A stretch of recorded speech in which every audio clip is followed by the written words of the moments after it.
नमस्कार डाळिंब बागायतदार बंधूंनो, मी विजय कुमार तासगाव यश ॲग्रो लॅब पुन्हा एकदा आपल्या सगळ्यांचं कमीत कमी खर्चात दर्जेदार उत्पादनासाठी जो संवाद आहे त्या संवादात आपल्या सगळ्यांचं स्वागत करतो. बागायतदार बंधूंनो, डाळिंबाचा बहार कोणता निवडावा ह्या विषयावर मी माझं मत आपणास शेअर करतो.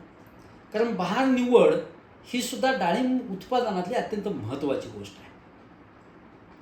आपल्याला जर पाणी चांगलं असेल, उन्हाळ्यात जर पाणी चांगलं मिळवायचं असेल म्हणजे मिळणार असेल तर आपल्याला रोग आणि किडीच्या दृष्टिकोनातून विचार केला, बहार लागण्याच्या दृष्टिकोनातून विचार केला, मधमाशीच्या दृष्टिकोनातून विचार केला तर आपल्याला आंबे बहार हा अत्यंत महत्त्वाचा बहार आहे. त्याला खर्च खूप कमी येतो. 10 ते 15 दिवसातून एखादी फवारणी केली तरी चालते आणि पाणी नियोजन फक्त जर व्यवस्थित केलं तर उत्पादनाचा दर्जाही चांगला येतो आणि फळाची साईज आपल्याला चांगली मिळते. जर आपल्याला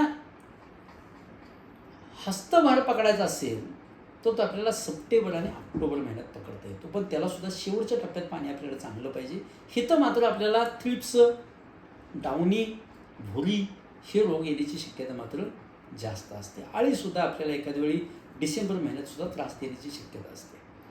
मृगबहार आपल्याला निवडता येतो. याला पाण्याची फारशी आवश्यकता लागत नाही कारण पावसाळा असतो त्या काळात, पण मात्र रोग आणि किडीला मात्र आपल्याला जास्त त्रास होण्याची शक्यता जास्त. पण ज्या बागायतांच्याकडे पाणी नाही आहे पण अशा बागायतांनी जर मृगबहार जर धरला तरीसुद्धा चालतं. म्हणजे जून जुलै त्यानंतर 6 महिन्यात फळ काढणीला येईल. म्हणजे जून जुलै ऑगस्ट सप्टेंबर ऑक्टोबर नोव्हेंबर महिन्यात फळ काढणीला येईल, पण नोव्हेंबरमध्ये इतर फळंसुद्धा कमी असतात, त्यामुळे आपल्याला दरसुद्धा मात्र आपल्याला इथं चांगला मिळू शकतो. त्यामुळं बागायतदार बंधूंनो, शक्यतो आपल्या प्राप्त परिस्थितीनुसार जर आपण ठरवलं कोणता बहार घ्यायचा आणि त्या पद्धतीनं जर नियोजन करण्याचा प्रयत्न केला तर खूप चांगलं काम आपल्याला करता येतं. फक्त एक काळजी घ्या, एका वर्षात एकच बहार घ्या आणि एक बहार घेतल्यानंतर किमान 3 ते 4 महिन्याची त्या बागेला विश्रांती पाहिजे.